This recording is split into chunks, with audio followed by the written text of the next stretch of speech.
Hola a todos, a todas, muy buenas tardes.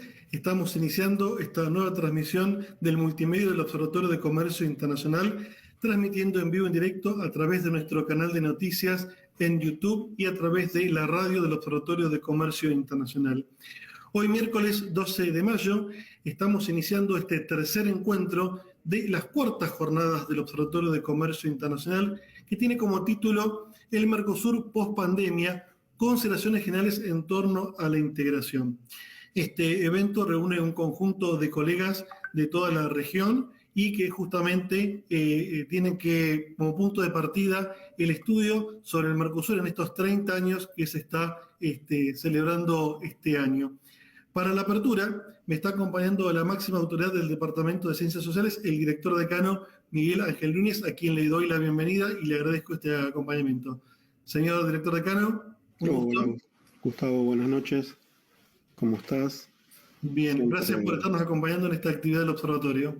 no, siempre un placer acompañar a las iniciativas de nuestra docente y en particular también de nuestros observatorios y, y del OSI, que es nuestro observatorio que creo que es el más activo y la verdad que es muy oportuno estos encuentros que están haciendo en el marco de las cuartas jornadas del observatorio y en esta oportunidad hablar de los desafíos del Mercosur post pandemia en el marco de los 30 años de creación del Mercosur y poder reflexionar con colegas de todo el Mercosur sobre nuestra integración regional, flujos comerciales, relaciones diplomáticas, y en un momento donde la cuestión sanitaria nos atraviesa a todos y nos ha complejizado muchísimo la situación y la verdad que es cada vez muy necesario reflexionar e imaginarnos, hacer un gran esfuerzo imaginarnos cómo va a ser la pospandemia. Creo que no lo tenemos claro, pero es muy necesaria reflexionar sobre esos temas. Y en ese sentido, en ese espacio común de reflexión, déjame agradecer enormemente a los colegas de Argentina, Uruguay, Colombia, Brasil y Paraguay que hoy van a disertar. Realmente es un placer que hoy podamos estar juntos. Creo que una de las cosas, si hay algo positivo de todo esto, es que le perdimos un poco el miedo a las herramientas virtuales y hemos podido derribar las fronteras geográficas gracias a estas herramientas que quizás ya estaban disponibles, pero no todos las usábamos. Así que le agradecemos muchísimo que nos acompañen en nombre del departamento y me atrevo a decir de la Universidad de Luján. Muchas gracias y ojalá que en algún momento encontremos algún espacio presencial para poder encontrarnos. Por lo pronto, la mejor de las jornadas. Muchísimas gracias, Miguel. Y también nos están acompañando dos miembros del observatorio, como son María Fernanda Gasso y Felipe Ríos Díaz, a quien también les voy a invitar a que enciendan la cámara, junto con nuestros expositores. Por parte de Argentina, María Cecilia Míguez; por parte de Uruguay, Magdalena Vaz; por Colombia, Edgar Augusto García Medina; por Brasil, Joyson Ferraz; y por Paraguay, Mario Paz Urbieta. Son los distintos expositores que nos van a estar acompañando hoy en este encuentro, si el público los conoce. Ya saben todos cómo es la dinámica, nos vamos a ir presentando. Ustedes van a tener máximo 15 minutos para poder desarrollar el tema. La idea es que, terminada la ronda, abrir el juego de preguntas a aquellos que nos están siguiendo a través del chat en YouTube. Ya hay saludos que nos hacen llegar colegas de Uruguay y también a través de Facebook colegas de Colombia y de Paraguay.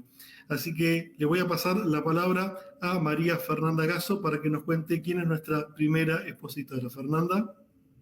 Hola, muy buenas tardes a todos. Bienvenidos a estas cuartas jornadas. Y en esta oportunidad voy a presentar a María Cecilia Míguez. Bienvenida, María Cecilia, un gusto compartir este espacio con vos. María Cecilia es doctora en Ciencias Sociales, profesora e investigadora de la Universidad de Buenos Aires, investigadora del CONICET, vicedirectora del Instituto de Investigaciones de Historia Económica y Social, Unidad Ejecutora en Red, Facultad de Ciencias Económicas, Universidad de Buenos Aires. El título de su ponencia es Trayectoria histórica del Mercosur, proyectos en pugna. Cuando gustes, María Cecilia, compartimos el espacio. Bueno, muchas gracias María Fernanda, un saludo para todas y para todos, un placer para mí, muy contenta de esta invitación, de encontrar gente conocida, de poder compartir un ratito este año donde ha habido y sigue habiendo actividades para pensar el Mercosur. Como bien decía María Fernanda, la idea en mi caso desde la perspectiva argentina era mirar un poco, haciendo un panorama cortito, breve sobre estos 30 años para quizás centrarme en cuáles son los elementos que me gustaría destacar hoy como perspectivas, ¿no es cierto?, de este proceso de integración regional que se encuentra sin duda en un momento muy conflictivo, de mucha dificultad, que tiene que ver con factores de larga data, con algunos que se han puesto en evidencia en este contexto. La pandemia global también desnuda, visibiliza las enormes diferencias que encontramos hoy, incluso en la forma de gestionar la pandemia, pero en las visiones en la región respecto de lo que implica este proceso de integración regional. Y decía de larga data porque en realidad desde los inicios, ¿no es cierto?, de estos proyectos de integración y en particular del Mercosur, siempre hubo distintas miradas o momentos de mayor coincidencia. El proyecto se fue tiñendo también de distinto carácter según el contexto global, ¿no es cierto? Como bien saben ustedes y la mayoría de los que están escuchando, se cumplen 30 años del Tratado de Asunción en 1991. Los antecedentes comúnmente se remontan o nos referimos a aquellos acuerdos entre Alfonsín y Sarney en 1985. Y ya vemos en esos primeros años, desde el 85 al 91, una serie de transformaciones, incluso en el impulso inicial de este proceso de integración, porque mitad de la década de los 80, y acá hay dos elementos jugando que impulsan, que generan un incentivo, ¿no es cierto?, al surgimiento del Mercosur, que son, por un lado, la caída de la Unión Soviética como comprador en materias primas para la Argentina, por ejemplo, y con eso la dificultad, digamos, de colocar sus productos primarios, la necesidad de reforzar el proceso político de democratización y también que había empresas europeas en la región que ya desde el año 81, especialmente, digamos, empresas automotrices, pero no solamente, comenzaban a ver como importante la posibilidad de agrandar la escala en el mercado regional a través de la integración sectorial. Entonces, en esos primeros años, la impronta claramente tuvo que ver con la importancia de sostener el proceso de democratización, de terminar con hipótesis de conflicto que enemistaran tradicionalmente a los dos países más grandes del Mercosur, y también con la posibilidad de colocar productos en la región, ponderar la región como una región de paz, vuelvo a decir, el aspecto político como algo importante, y la cuestión intersectorial como un elemento dinamizador de las economías. Lo que pasa es que muy prontamente ya tenemos la caída del muro de Berlín, la implosión de la Unión Soviética, el auge del momento de la globalización, el consenso de Washington. Las economías latinoamericanas, en especial Brasil y Argentina, muy endeudadas, ¿no es cierto?, en procesos de enormes endeudamientos y reestructuración de deuda que condenaron digamos, sobre todo en la Argentina, el proceso de posibilidades de crecimiento y desarrollo, ¿no?, la famosa década perdida, la década de los 80. Y como les decía, deriva en una cantidad de, digamos, estos condicionantes derivan en la imposición por parte de ese orden global de las nuevas dinámicas de apertura de la globalización, exaltada como único posible modelo de crecimiento para los países del Cono Sur. Entonces ya el Mercosur nace marcado en el 91 por esa impronta de regionalismo abierto, ¿no? a pesar de esa cuestión, si se quiere, que tiene, como les decía, una impronta liberal en términos de comercio exterior y no ya de integración intersectorial, efectivamente son años donde hay un crecimiento del comercio intrazona, donde además son años donde crecen los mecanismos institucionales, es decir, hay un proceso de fuerte compromiso con la institucionalización, donde además se sostiene la importancia de la cláusula democrática, ¿no? Pero, vuelvo a decir, muy signado por este modelo de pensar la integración como plataforma para ingreso en la globalización, ¿no? En los circuitos de mecanismos globales de acumulación. Entonces, todo ese periodo, hasta los años 2000, están muy marcado por esta cuestión.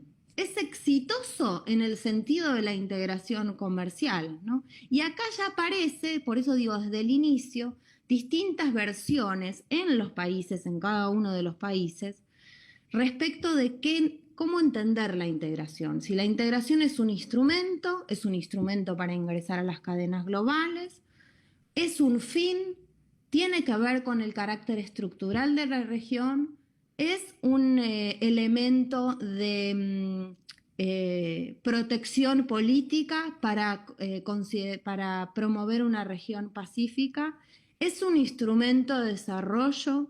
Todas esas cuestiones estuvieron en tensión desde los inicios.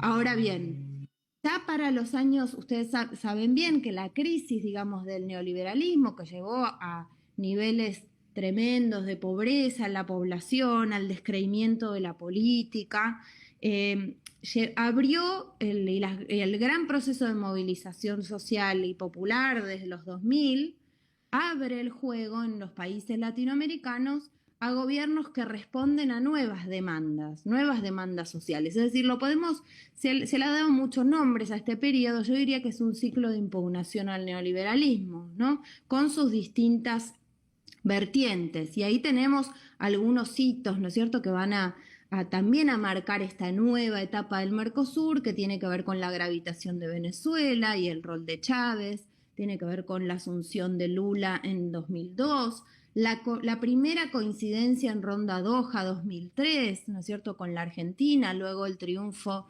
de Néstor Kirchner en el 2003 en Argentina y el famoso momento del no al ALCA. Durante este largo periodo, esta larga década de los 90, también el Mercosur fue escenario de disputa entre las potencias. Es decir, que no solo tenemos para comprender la problemática del Mercosur que tener en cuenta la cuestión de la política interna de cada uno de los países, sino también cómo juegan las potencias globales en esos debates. En los 90, la gran discusión fue el rol que iba a tener este Mercosur relacionado con países europeos, ¿sí?, de la Unión Europea, o con los Estados Unidos. Los Estados Unidos lanzan el ALCA en el 94, pero también se firman muy prontamente los acuerdos con Unión Europea, que son el origen, ¿no es cierto?, del actual acuerdo que todavía está en discusión, ¿no? Aprobado, pero en discusión.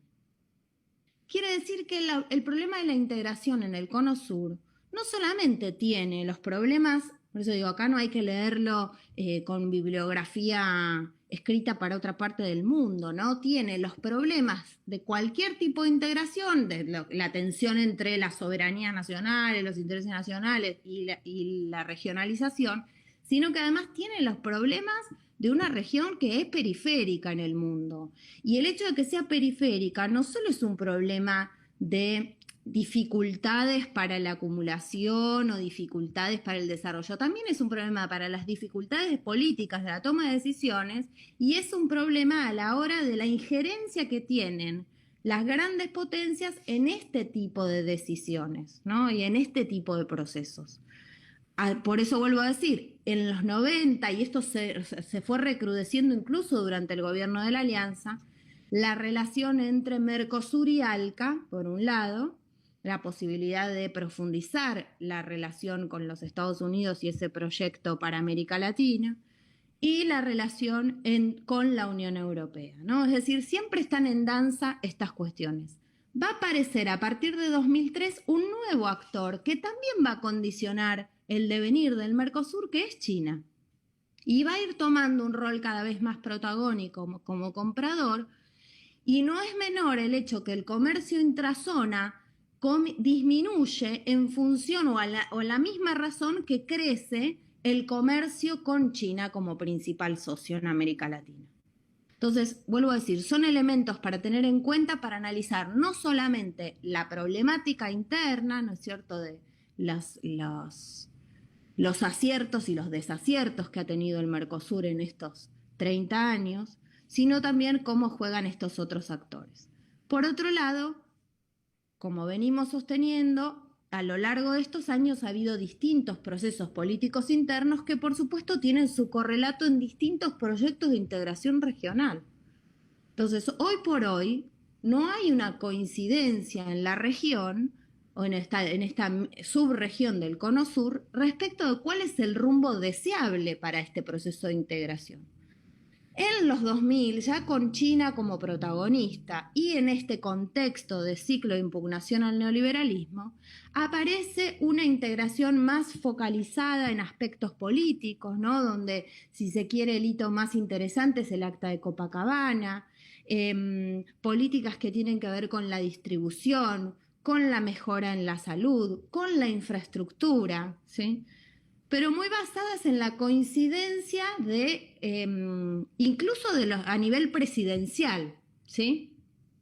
Se crean nuevas instituciones que fueron fundamentales para un nuevo sentido de la democracia en esos años, porque recordemos que UNASUR fue el instrumento que permitió evitar golpes de Estado en la región, cosa que no sucedió luego cuando se desactiva en la nueva oleada neoconservadora ese instrumento.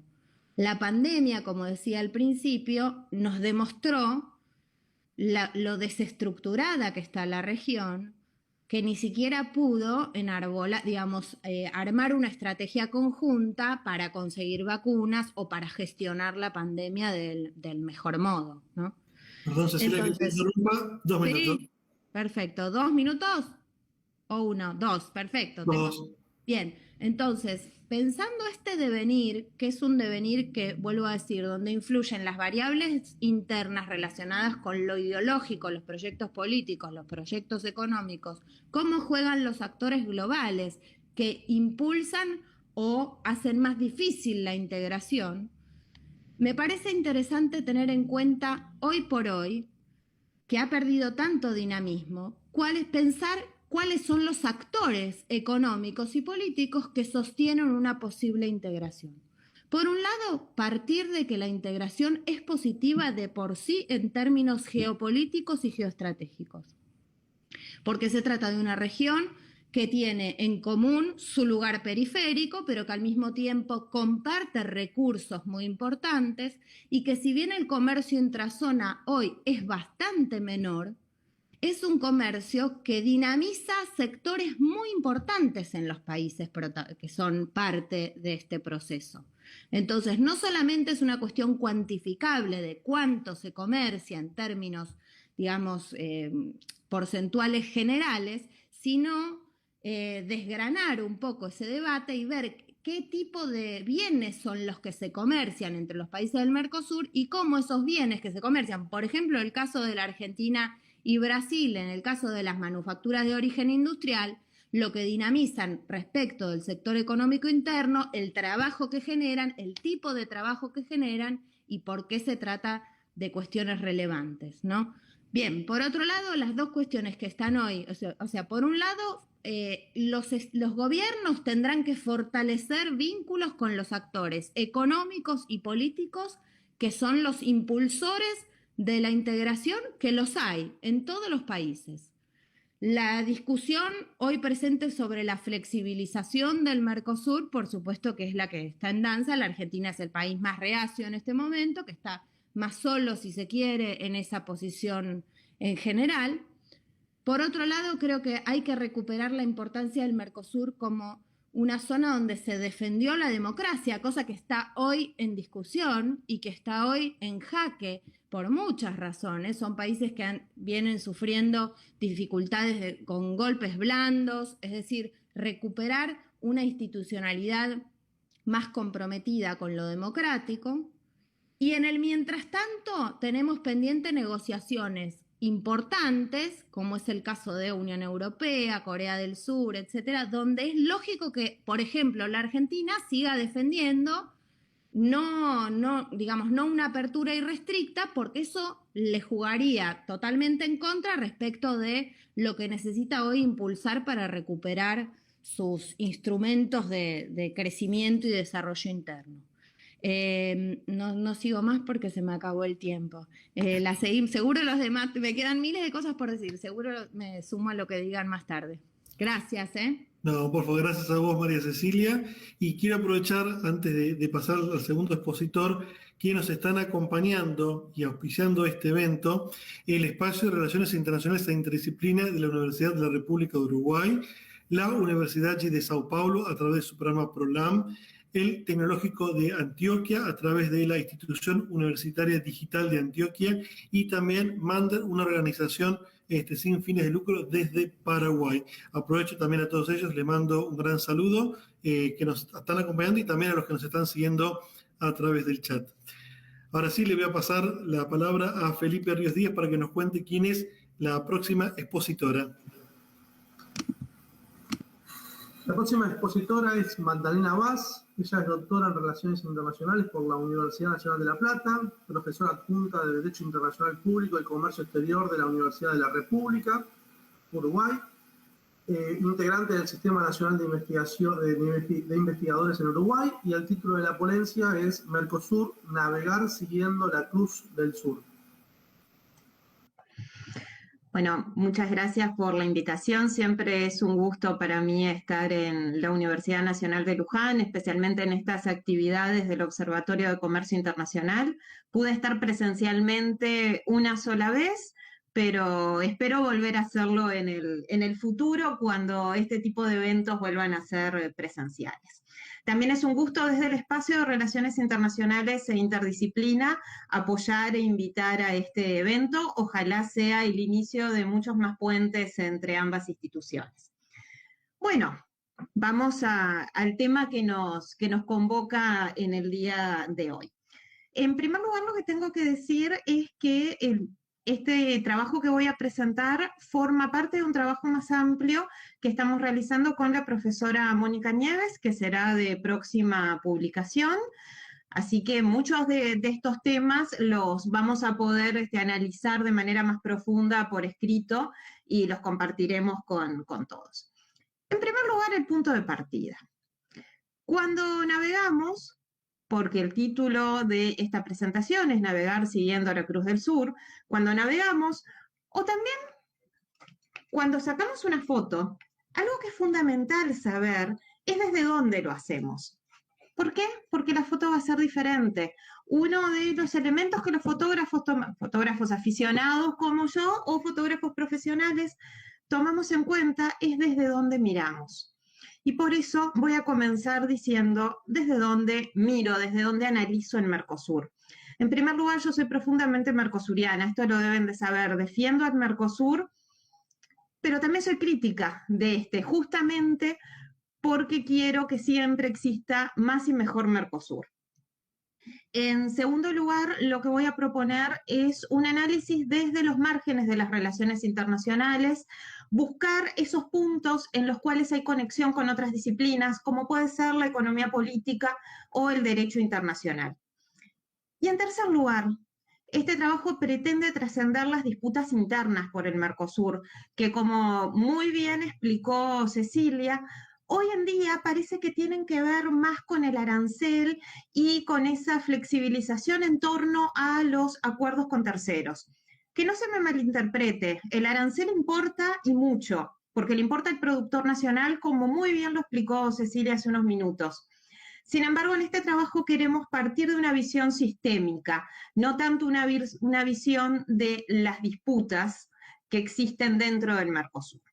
En este sentido, el inicio son las tres crisis en el sistema internacional. Tres crisis que las podemos ver enlazadas entre sí o como mamushkas o matrioscas, tal vez como una sumatoria de legos. Bueno, lo podemos ver de diferentes maneras. Estas crisis son la crisis de la globalización, podríamos pensar incluso en una etapa de transición hacia algo que viene después, pero todavía no llegamos, por eso es que no hablamos de posglobalización o de desglobalización. Tal vez sí podríamos coincidir con Dani Rodrik en que estamos en un momento de retirada de la hiperglobalización. La otra crisis es la crisis de legitimidad de las instituciones multilaterales, y el Mercosur no es ajeno a ninguna de estas dos. Si surge en el auge de la globalización, tiene sentido que en este momento en el cual la globalización está en crisis, el Mercosur reciba esa situación. Y por último, la crisis de la COVID-19. Ya Cecilia algo adelantó de la situación del Mercosur en relación a, por ejemplo, las vacunas, que este es un punto que yo voy a analizar. Si estamos navegando aguas turbulentas, porque de hecho el sistema internacional atraviesa 3 crisis, necesitamos nuevas cartas de navegación. La pregunta que atraviesa transversalmente este trabajo es justamente qué elementos deben incluir esas cartas de navegación. Yo hoy voy a desarrollar 2 de esos elementos. Por un lado, lo que tiene que ver con seguridad humana, más específicamente vinculado al tema vacunas y combate a la COVID-19, y por otro lado, lo que tiene que ver con solución de controversias inversor-Estado. Voy primero a la seguridad humana. Yo no soy la especialista en seguridad humana, es mi colega Mónica Nieves. Sin embargo, lo que sí les puedo decir es que el concepto de seguridad ha evolucionado a lo largo de la historia, partiendo de una idea de seguridad centralizada en el Estado y dentro del Estado lo que es la defensa y los aspectos militares. Hoy en día el concepto de seguridad tiene como foco al individuo, al ser humano. Y esto va de la mano con una nueva teoría, con un nuevo paradigma dentro del derecho, que es la teoría de la vulnerabilidad de Martha Feynman. Feynman lo que propone es que el centro de las normas jurídicas sea la protección del individuo como sujeto vulnerable, no como sujeto liberal, sino como sujeto vulnerable. Y las instituciones estatales, y por ende también las regionales y las multilaterales, construyan andamiaje para generar resiliencia. Es en este marco que surge justamente el tema de las vacunas contra la COVID-19 y otros productos vinculados. Estas políticas, yo quisiera poner el foco, ya que estamos con el tema también de la fotografía, en 4 puntos bien precisos. En primer lugar, el rol del FOSEM, fundamental con los fondos para el Instituto Pasteur de Montevideo y el desarrollo de kits diagnósticos. Esto fue fundamental. El FOSEM funciona y funciona muy bien. Sin embargo, no logramos realizar compra conjunta de vacunas. De hecho, ni siquiera hubo coordinación a nivel del Mercosur, a diferencia de lo que sucedió en la Unión Europea. Pensemos que en la Unión Europea, el 27 de diciembre de 2020, todos los estados comienzan la campaña de vacunación. En tercer lugar, si estamos pensando en que estamos en las vísperas de un mundo multiplex, como propone Amitabh Acharya, no solo es necesario tener una estrategia conjunta para negociar con otros actores, como pueden ser las corporaciones, en el caso de la compra de vacunas, sino también mantener una voz conjunta frente a las instituciones multilaterales, a las organizaciones internacionales. Y en este punto quisiera dedicarle al menos 1 minuto para hacer referencia a lo que sucede hoy en día en la Organización Mundial del Comercio y el tema que está en boga, que es una suspensión temporal de las patentes de las vacunas y otros productos vinculados con la COVID-19. El tema está en el tapete hoy. Sin embargo, cuando se votó por primera vez este tema, pasó desapercibido. En marzo, la noticia prácticamente no estuvo en la tapa de los diarios. Sin embargo, cuando Estados Unidos se pone en ese rol de yo voy a apoyar a la propuesta de India y Sudáfrica, con el auspicio de 40 estados de renta media y 60 más que apoyan la propuesta, cuando aparece esta decisión de Estados Unidos, porque tiempos extraordinarios requieren medidas extraordinarias, el mundo comienza a hablar de la liberalización de las patentes. ¿Es un tema moral? Sí, sin duda. ¿Es un tema jurídico? Ni que hablar.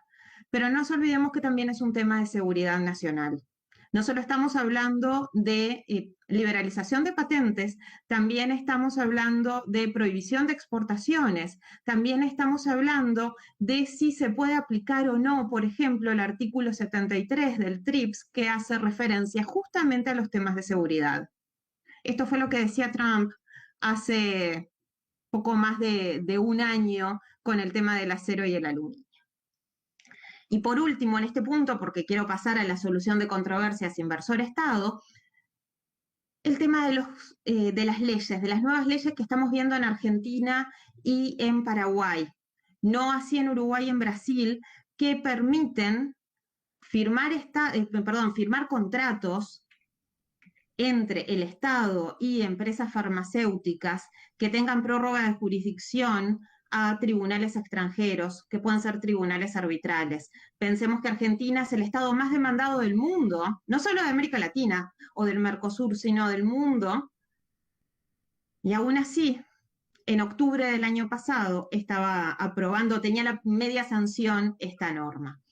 Paraguay está en la misma situación, es de este año la ley, y esto me lleva al siguiente punto, que es la solución de controversias inversor-Estado. ¿Por qué debemos ir juntos y por qué debemos navegar siguiendo la Cruz del Sur, como decíamos en el título? Cuando hablamos de la solución de controversias inversor-Estado, Cecilia me dio el pie fundamental. El Mercosur ha evolucionado de esa inserción obediente a la globalización, como tan magistralmente lo denominan Tusi y Rigirozzi, en la década de los 90, a ser una especie de zona de contestación de este régimen. Si bien todos los estados, menos Brasil, tienen tratados bilaterales de inversión en vigor en este momento, el acuerdo que tenemos entre nosotros y ya se encuentra vigente no incluye mecanismos arbitrales.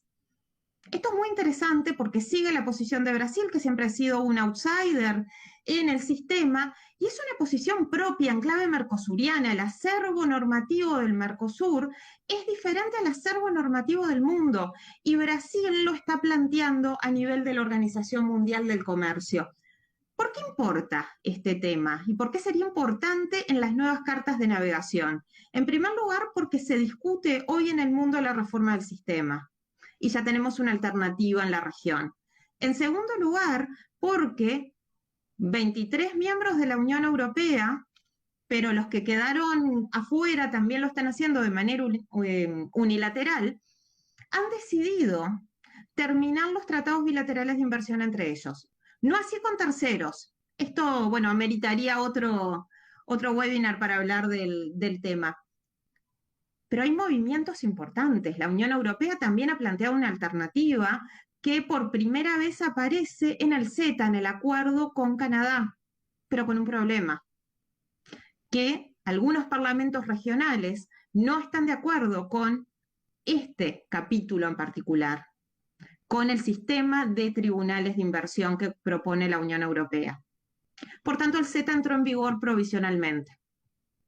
Ahora, ¿esto fue lo único que sucedió? No. A partir de eso, la Unión Europea decidió separar en las negociaciones con terceros lo que es inversiones de lo que es comercio.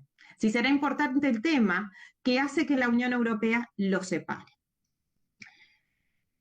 Por otro lado, claro que en el tratado, porque Cecilia lo nombró y me parece importante tenerlo en cuenta, en el tratado entre Mercosur y Unión Europea este tema no está, obviamente está la negativa de Brasil, como mencionábamos. Es importante este tema no solo por lo que sucede en la Unión Europea o por la reforma del sistema a nivel de la UNCTAD en el mundo. Es importante este tema por todo lo que pueda suceder producto de las medidas de la extensión de la capacidad regulatoria del Estado para paliar los efectos de la sindemia. Y digo sindemia y no pandemia, porque no solo tenemos que tener en cuenta el patógeno, sino también las causas y los efectos económicos y sociales. En suma, para ir cerrando, porque creo que ya me queda un minuto, en suma, el Mercosur es mucho más que comercio. Y el Mercosur es mucho más que las disputas internas de sus miembros. Las disputas internas de sus miembros, en definitiva, están poniendo en jaque lo que Félix Peña denomina la dimensión existencial del Mercosur. Eso es algo que me resulta muy interesante, especialmente basado en el principio de reciprocidad. Sin embargo, en el sistema internacional hay otros temas en juego y que mueven los debates, que mueven las negociaciones comerciales internacionales, como por ejemplo lo que hace a la seguridad humana y nos va a permitir llegar a la tan anhelada recuperación, pero también esos temas que han evolucionado a lo largo del tiempo y tener una voz común es muy importante, como puede ser la solución de controversias inversor-Estado. Nosotros decíamos en el título de esta presentación que había que navegar siguiendo la Cruz del Sur. En definitiva, la inserción a el sistema internacional debe ser en clave mercosuriana, debe ser en clave regional, en clave del Mercosur, porque de una sindemia únicamente se sale con más y no con menos Mercosur. Bueno, muchas gracias. Muchísimas gracias, Magdalena. Aparte, perfecto el tiempo. La verdad que un lujo lo tuyo. Quiero volver a agradecer a aquellos que nos están siguiendo a través del chat. Recordarles que aquellas dudas, preguntas y consultas las pueden formular a través de ese medio. Esta actividad queda grabada aquí en el canal de YouTube, así que cuando terminemos la pueden volver a ver, incluso hasta descargar. Y también, como estamos transmitiendo en simultáneo a través de Radiosi, nuestra radio, también nos pueden encontrar en Spotify. Nos buscan como podcast Radiosi, Radio del Observatorio de Comercio Internacional, y así también estamos transmitiendo en vivo y va a quedar también la grabación allí en Spotify. Nuevamente le voy a pasar la palabra a Felipe Ríos Díaz para que nos cuente quién es el próximo expositor. Gracias, Gustavo. El próximo expositor es Edgar Augusto García Medina. Es administrador de empresas y empresario colombiano, docente universitario, experto en finanzas y mercadeo, asesor empresarial, experto temático, gerente zonal, regional y gerente en empresas de reconocido prestigio como RCN de Colombia, Suramericana de Seguros, Benjamín Rudas, Protección Banco Vilas, Multibanca, Colpatria, Windows and Doors, Data Crédito y Microfinanciera Fundación de la Mujer. El título de la ponencia es Futuro Inclusivo Post-Pandemia. Muy buenas tardes, compañeros y colegas del Mercosur, y gracias a OSI UNLU Argentina y a Gustavo Gabriel Alves. Nosotros, desde Colombia, estamos participando con Futuro Inclusivo de Mercosur Post-Pandemia. Sobre directamente la historia del Mercosur, ya la colega María Cecilia Míguez nos habló ampliamente, y la colega Magdalena Vaz ya nos habló sobre navegar siguiendo la Cruz del Sur y el FOSEM. Entonces solo me detendré a decir que Colombia hace parte del Mercosur a través del Tratado de Libre Comercio protocolizado en Aladi como acuerdo de complementación económica número 59. Lo cierto es que la pandemia cambió nuestras realidades y lo que llamamos hoy normalidad cambió de contexto. Lamentablemente, dentro de los 20 países que más han manejado muy mal la pandemia, dentro de esos 20 países hay varios del Mercosur. Ahí están Brasil en tercer lugar, Argentina, Colombia, haciendo parte de ese mal manejo de esta lamentable pandemia. Pero la idea es cuál es el futuro inclusivo post-pandemia. Tenemos 4 etapas para hablar de un futuro inclusivo post-pandemia. El análisis de todo este proceso, la estrategia que cada uno de los gobiernos y cada una de las comunidades y sus gentes ha desarrollado, el proyecto de continuidad que en base de análisis de riesgo se maneja, y las pruebas correspondientes. La ISO 22301 nos está obsequiando por la pandemia, normalmente esto vale 200, 300 mil pesos, pero la norma ISO 1 nos está obsequiando la ISO 22301 para el manejo de la COVID-19. Ahí les dejo para que tomen el pantallazo, y es un obsequio que hace la ISO a nivel internacional por este mes debido a la pandemia. Samuel Huntington nos dijo que había choque de civilizaciones, y vemos en Rusia cómo se han venido uniendo junto a China, India, Sudáfrica y Brasil, conforman el BRICS. Sin embargo, vemos otras naciones que se han venido congregando, como es el caso de Canadá, Estados Unidos, Australia y la Unión Europea, como civilización occidental. Mientras tanto, a la Rusia antigua la une un lenguaje cirílico y una religión ortodoxa. Tenemos la cultura budista, islámica, subsahariana, cínica y nipona. Y si en Europa hablan varios idiomas y se lograron unir junto a esta civilización occidental pintada de verde claro acá, y el lenguaje cirílico logró hacer lo mismo, y países como China, Rusia, India, Sudáfrica y Brasil, con idiomas y religiones diferentes, han logrado establecer el BRICS.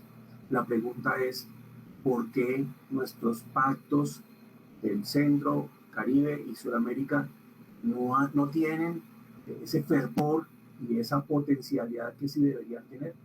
Entre ellos el Pacto Andino, ALADI, Mercosur, etcétera, etcétera. Miren que es una nación, exceptuando Brasil, con el mismo idioma desde México hasta la Patagonia, exceptuando Brasil, las Guyanas y Panamá. También nos unen problemas similares en nuestra región. Nos unen, en primer lugar, la inestabilidad social que se está viviendo en Chile, Perú, Ecuador, Venezuela, Argentina, años atrás, Colombia desde el 2019, con las marchas que ustedes están viendo por televisión. Lo segundo, la mala planificación urbanística, que nos caen permanentemente los edificios, las carreteras, los puentes, los túneles sin haberlos inaugurado. La corrupción es rampante. Y eso nos lleva al tercer problema de Latinoamérica y el Caribe, que son los estados fallidos. Y hablo de estados fallidos como sistema político, no como líderes políticos, porque realmente podemos cambiar el líder político, pero el sistema sigue fallando de la misma manera. Entonces nos centraremos en la recuperación económica a través de tres perspectivas amplias: la sostenibilidad, la resiliencia o innovación y la inclusión. En la sostenibilidad debemos preguntarnos cómo podemos lograr una recuperación verde y reconstruir sistemas económicos para utilizar mejor los recursos y crear un futuro respetuoso del clima. El Tratado de París, el Acuerdo de París. En resiliencia e innovación debemos preguntarnos cómo las empresas pueden reinventarse para crear más empleos y de qué manera los gobiernos pueden encontrar las nuevas formas de transformar la crisis en una oportunidad de crecimiento. Y cómo los jóvenes, importante los jóvenes, pueden evitar el riesgo de ser parte de una generación perdida. Los jóvenes tienen que apersonarse de esto hoy y lo están haciendo. Los jóvenes entre 18 y 30 años son los que más componen las marchas y las revueltas sociales, porque se están preocupando por su futuro cercano. Hicieron una encuesta en el Banco Mundial y el resultado para América Latina es que requerimos el 31% de asesoramiento en políticas, asistencia financiera, proteger a los pobres y vulnerables. Ya tenemos un vector social, una visión social, ayudar a los países a comprar vacunas, que hemos manejado muy mal este componente, y ya lo dijo Magdalena Vaz, suspensión de la deuda. Y en el tema de la deuda, pues vemos que Argentina es uno de los países que al 31 de diciembre del 2020 tiene la mayor deuda con el Fondo Monetario Internacional, y dentro de los 20 países de la deuda con el Fondo Internacional está Brasil, México, Venezuela y Ecuador. Algunos de ellos pues hacen parte del Mercosur. Vemos en tecnología, cuando hablamos de inclusión en desarrollo, mientras países como están aquí en azul oscuro ya tienen lanzamiento comercial de redes 5G, apenas en azul claro vemos los despliegues de tecnología 5G, y apenas en Latinoamérica, exceptuando Brasil, estamos en inversiones apenas en 5G. Y eso es en la parte urbana, porque en la parte rural estamos todavía más alejados de la realidad. El porcentaje de la población con acceso a Internet en América Latina y el Caribe pues está dado por este porcentaje a nivel urbano, en donde Argentina, Uruguay están dentro de los primeros en este tipo de inversiones, y al final están Venezuela, Brasil y Colombia. No cometamos el error que cometió Thomas Watson cuando dijo en 1943 que creo que habrá mercado mundial para 5 computadores. Vemos que fue un error porque del 2001 al 2016, en 15 años, vemos cómo pasó el proceso industrial a través de General Electric, extractivo a través de Exxon, financiero a través de Citigroup y sistemas de mercadeo como Walmart, y el único que figuraba era Microsoft. 15 años después vemos que las compañías que mayor capitalización en el mercado bursátil tienen son todas virtuales. Facebook, Amazon, Microsoft, Alphabet, que es el dueño de Google, y Apple. ¿Qué es lo que requiere, según Michael Page, en el informe del 2021 entregado la semana pasada, para que tengamos esos procesos de inclusión? Pues en la parte de habilidades blandas necesitamos más inteligencia emocional por parte de los organismos del Estado y por parte de la comunidad. Un mayor trabajo en equipo entre comunidad, universidad, Estado y empresa. Estamos cada uno funcionando por su lado. Una comunicación más asertiva, no cambiar el nombre de las cosas, que aquí tenemos una reforma tributaria que avispó o exaltó, exacerbó los conflictos, y le cambian simplemente la semántica llamándola reforma social, y la vez pasada fue la reforma ley de financiamiento, pero realmente son reformas tributarias. Un liderazgo real pensando en las comunidades, en la integración y la inclusión. Y desde el punto de vista de las competencias técnicas más demandadas, requerimos que el Mercosur y la región sean bilingüe para ser competitivos, como el caso de Singapur. Un mejor análisis estadístico, gestión de campañas de marketing, SEO en cuanto a posicionamientos digitales y gestión de datos. Y ojo con esto de la gestión de datos. Es un arma de doble filo, porque hay que hacer un contrato social al respecto. En este momento los datos los manejan las empresas que tienen los hardware y los software, ¿cierto? Entonces manejan datos Huawei, manejan datos Apple, manejan datos LG, Samsung, y también manejan datos directa e indirectamente, y unos consciente e inconscientemente. Entonces hay una pugna por el manejo de datos a nivel mundial y queremos que se haya más transparencia, de haber un contrato social que genere equidad, valor y confianza con respecto al manejo, uso de este tipo de datos. Que no pase lo que pasó en Israel, que son los que mejor han controlado la pandemia, pero lo han hecho a través del gobierno, revisa permanentemente los celulares de todo el mundo, sabe quién está enfermo por las conversaciones y lo entran en cuarentena y lograron controlar la pandemia, pero de una forma que la gente se pregunta, bueno, si tienen todos los datos nuestros, entonces, ¿qué podrán hacer el día de mañana? Entonces, la parte ética sobre el manejo de los datos nos lleva al Sistema Nacional Integrado de Datos, SNID, para que seamos inclusivos. Eso es lo que hablábamos hace un rato, instituciones académicas unidas con estas entidades gubernamentales, con organizaciones internacionales, con el sector privado, que es el que actualmente maneja la información de datos, y la sociedad civil y ciudadanos. Y que esos datos interactúen y que sean transparentes para todos, y que que estén generados, protegidos, abiertos, sometidos a control de calidad y utilizados de manera igual. ¿Quién está haciendo esto ya? Lo está haciendo X-Road de Estonia. Es un ejemplo real de que esto puede suceder. Si los mapas están cambiando, este era el mapa que nos enseñaban a nosotros en primaria, este es el mapa que ahora intentan enseñar en todo Rusia, China, India, etcétera, colocando a estos países en el centro y cambian las hegemonías del poder. Ya lo explicó nuestra colega, nuestras dos colegas hablaron de estos temas. Y volvemos al reshoring. El offshoring es la tendencia que hicieron los grandes industriales de ponernos a fabricar en los países donde la mano de obra es barata.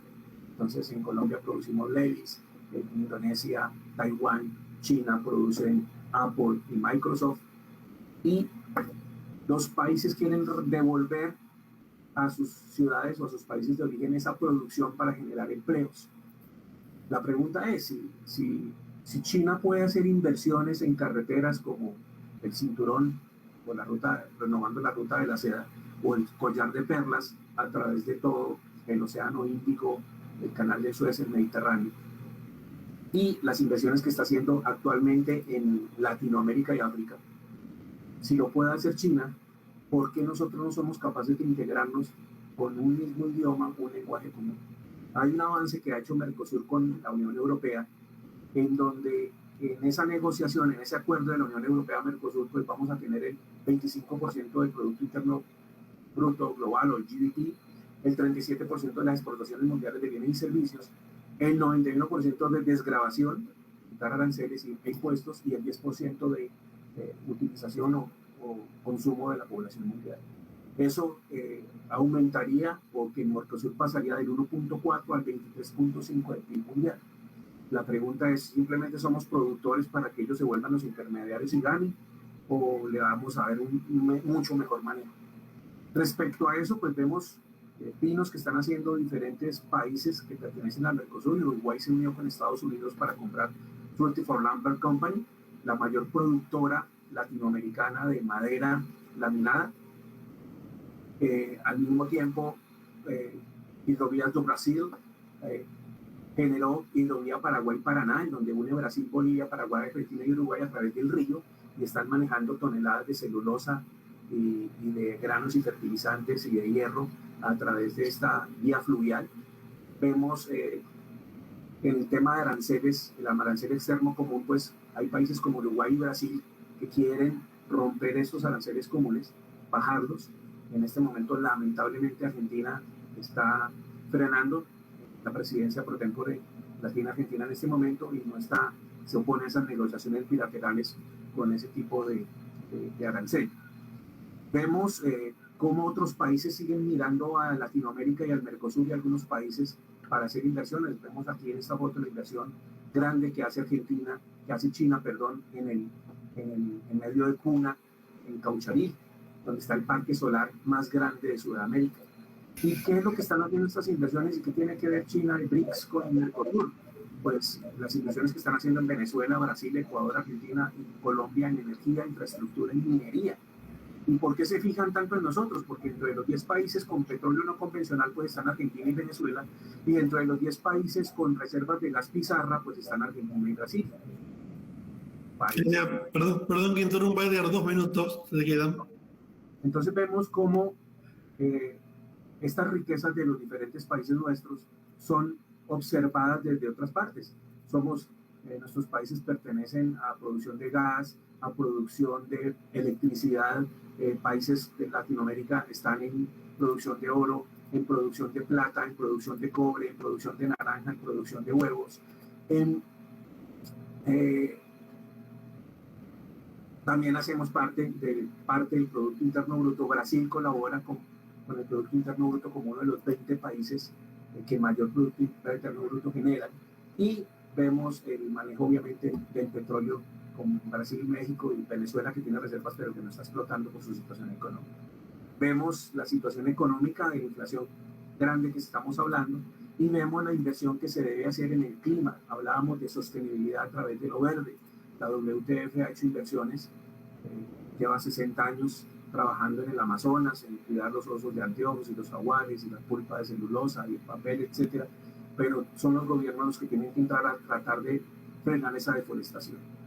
El Mercosur Cultural también tiene la Secretaría en este momento, el Mercosur Cultural lo tiene con Secretaría Permanente en Argentina, y los procesos de inmigración han afectado a los indígenas en esos miles y miles de personas desplazándose en la búsqueda de empleo o en situaciones económicas o en situaciones sociales.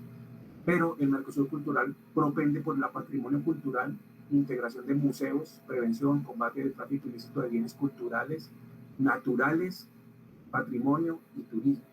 Y es aquí en donde los indígenas alcanzan un papel importante. Tenemos que, dentro de ese proceso inclusivo que manejamos, debemos incluir a los indígenas, que eran los dueños de esta nación, de estas tierras.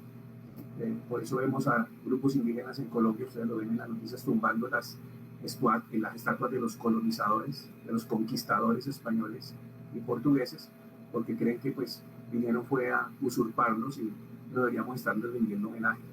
Los afrodescendientes que fueron traídos por Inglaterra y Portugal desde África, porque pues en la conquista acabaron con los indígenas, unos por enfermedades virales y otros por violencia.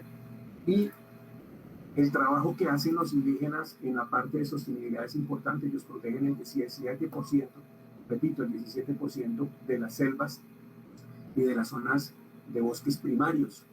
Hay un trabajo importante que está haciendo Paraguay, Panamá en el manejo de estas comunidades indígenas, pero también debemos hablar de las comunidades indígenas desde el punto de vista de la mujer y de las niñas. Hay un descuido y un abandono total, y es entendible porque las comunidades indígenas de Colombia también están marchando hace mucho tiempo. En La Guajira, en el Chocó, en la Orinoquía, en la Amazonía, en Nariño, vemos poblaciones indígenas muy abandonadas. ¿Cuál es el mensaje entonces para salir de esta pandemia, o cuál es nuestro futuro post-pandemia de Mercosur? Pues cuidar nuestro patrimonio ancestral e inmaterial de la humanidad. La desigualdad se reproduce a través de la educación y se erradica a través de la educación, dijo Manuel Castells en 2018. Gracias por haberme permitido compartir con ustedes esta información. Muy agradecido. Y saca Kiosma, en lenguaje indígena ancestral. Mil gracias. Muchísimas gracias, Edgar. Después tengo un mensaje que nos hacen llegar a través de las redes sociales, así que lo voy a retomar al final para no demorar el programa de actividades. Continuando con el programa que tenemos previsto, es el caso del colega Joyson Ferraz. Le vamos a dar la bienvenida. Antes que nada le pido disculpas tanto a él como a la audiencia. Mi portugués no es muy bueno, pero lo voy a presentar con sus referencias en portugués y su título. Ele é professor, mestre e doutorando pelo programa de pós-graduação em integração da América Latina na linha de pesquisa Práticas, Políticas e Relações Internacionais da Universidade de São Paulo. É integrante do projeto de pesquisa Direito da Integração, América Latina e o Caribe diante de alta institucionalização e é um membro do Núcleo de Estudos Estratégicos, Geopolítica e Interação Regional. A título da sua apresentação é a necessidade dos novos aires para a integração regional pós-pandemia. Bem-vindo, Joyson. Olá, boa noite, Gustavo. Muito obrigado pelo convite. O português está muito bom. Eu não vou me atrever a testar meu espanhol, porque não está muito bom, mas vou falar despacio, devagar, para ficar melhor para todo mundo. Obrigado mais uma vez pelo convite, de poder participar do Observatório. Já participei de outras atividades, fico bastante honrado e em nome da Universidade de São Paulo e do Programa de Pós-Graduação e Integração da América Latina, o PROLAN, agradecemos sempre o convite. Rapidamente, a minha fala ela tem relação muito com o que as professoras Madalena e Cecília disseram, né, e vieram já dissertando antes de mim. Na minha fala, eu vou concentrar sobre os paradigmas da integração regional, pensando a partir deles como que, nesse momento de pandemia, e agora, tomara, assim que todos formos vacinados, na pós-pandemia, como que o que espera de nós, né? Como os nossos países se comportarão, nossas comunidades, principalmente. Desculpe, caiu aqui. Pois bem, a dinâmica da integração regional, ela se confunde, né, com a própria história do Mercosul. Como as professoras anteriormente disseram, a trajetória da integração regional, começando lá com o regionalismo fechado, cepalino, depois, na década de 90, com o regionalismo aberto, e o bloco, né, os blocos regionais servindo como instrumento de acesso à globalização. Nós vamos ter, a partir dos anos 2000, principalmente em 2003, com o que ficou conhecido, né, o chamado de Consenso de Buenos Aires, eu acho que para fazer uma dicotomia com o Consenso de Washington, da década de 90. O Consenso de Buenos Aires, em 2003, entre o presidente Kirchner e o então presidente Lula, traz novas questões e um alargamento, digamos assim, do que se pensa em integração regional na América do Sul, principalmente naquele momento no Cone Sul. E a partir daí nós vamos experienciar, né, experimentar, a região vai ter uma nova forma, um novo jeito de se pensar a região. Isso vai ser muito importante, me parece, para a construção de um certo um aprofundamento da integração no Cone Sul, na América do Sul, como um todo, depois com a Unasul, mas principalmente o Mercosul aí como a semente desse processo, né, a partir dessa reunião aí de Consenso de Buenos Aires. E a gente sabe, como as professoras Madalena e Cecília apresentaram, como eles vão ser, o Mercosul ele passa a ser mais alargado. Os objetos de integração, ou as ideias de integração regional, ela passa a ser alargada, dinamizada, multissetorial, digamos assim, né? E que depois até a professora Tulsi e a Rigrose vão dizer sobre o paradigma de regionalismo pós-hegemônico, a Vegas e Rio sobre pós-liberal e vários outros paradigmas que conhecemos e que vão sendo perfilados, e a gente vai perceber isso na própria história do Mercosul. Então, num primeiro momento, ele é muito mais fechado no sentido de só com o ideário econômico, né, e para a inserção do Cone Sul nas cadeias globais de valor, com a globalização, e depois, a partir da década de 2000 aí até 2010, nós vamos ter esse regionalismo alargado, né? Então, pós-liberal, e daí os colegas teóricos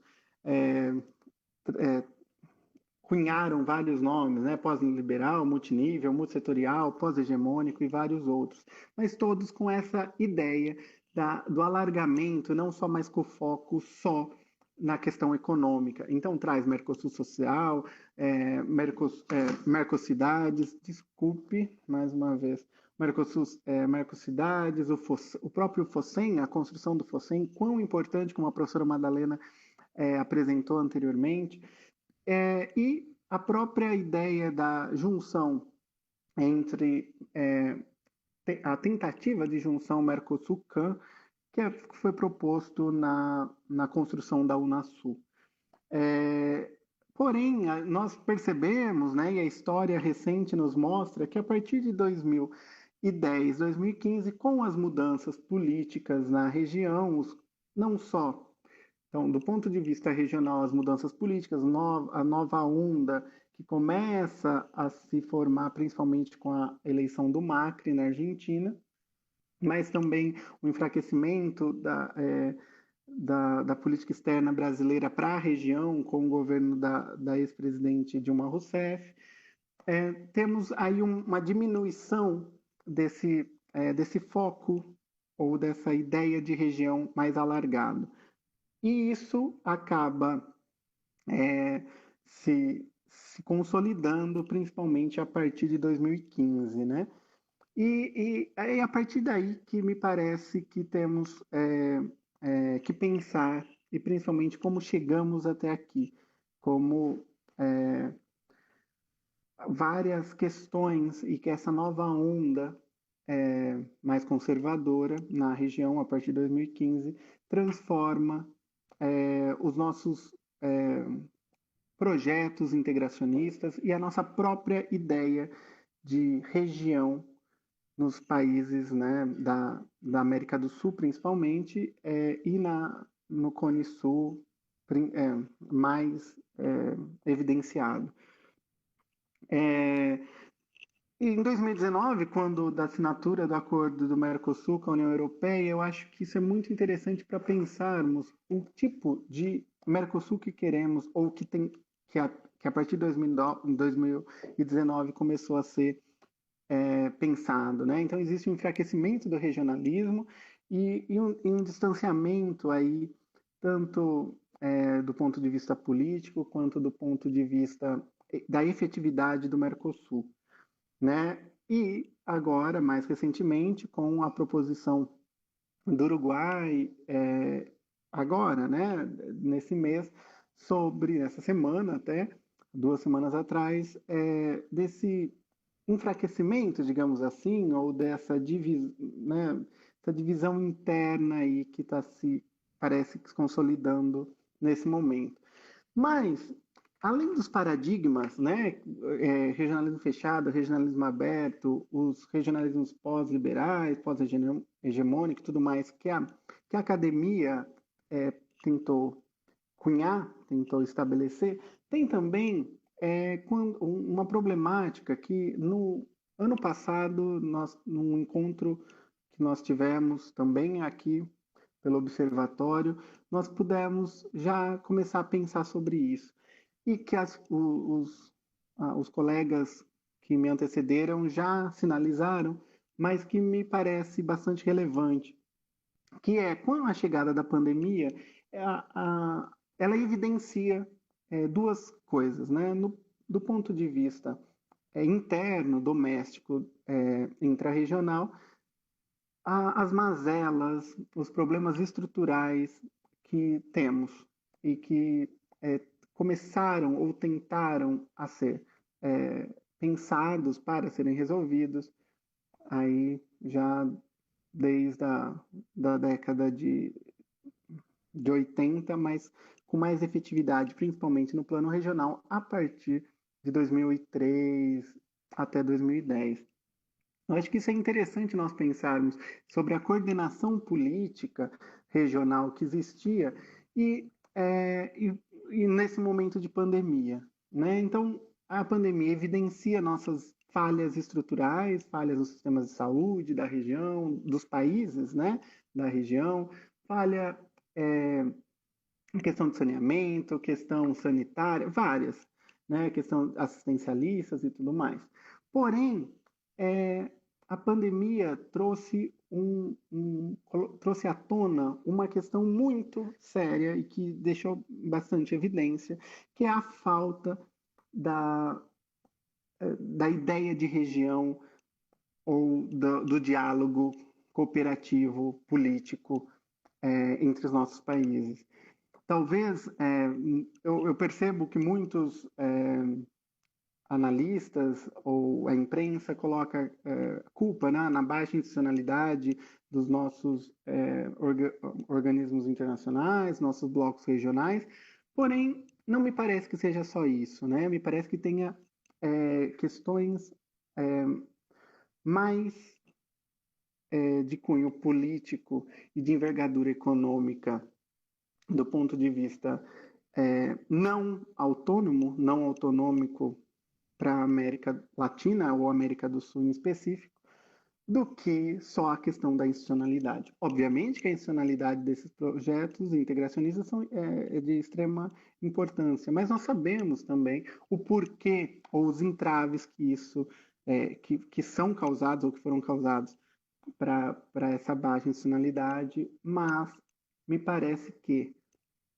a falta de coordenação política, a falta de diálogo entre os nossos países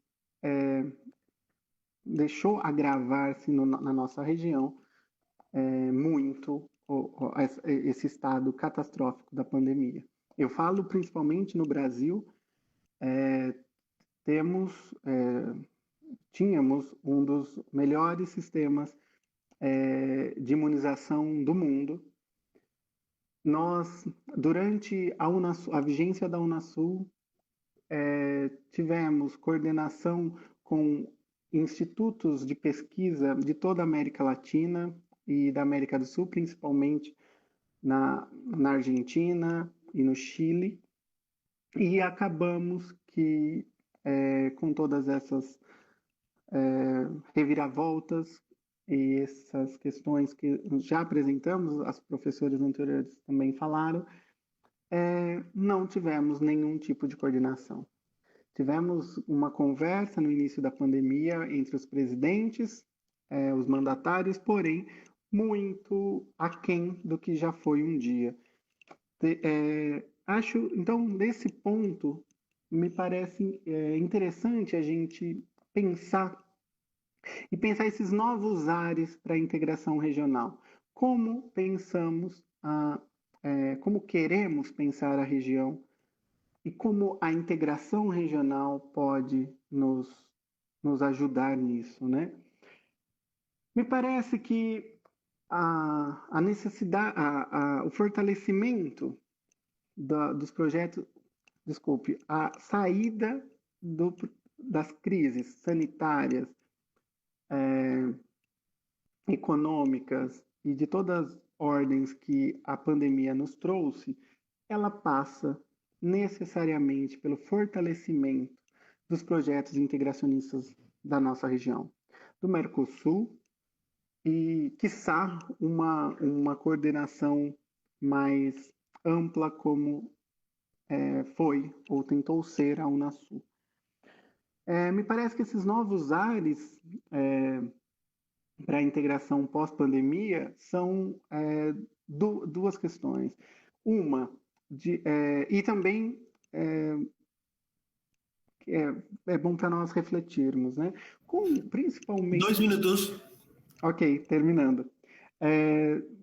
Duas questões bastante importantes, e principalmente pensando sobre a assinatura do acordo Mercosul-União Europeia.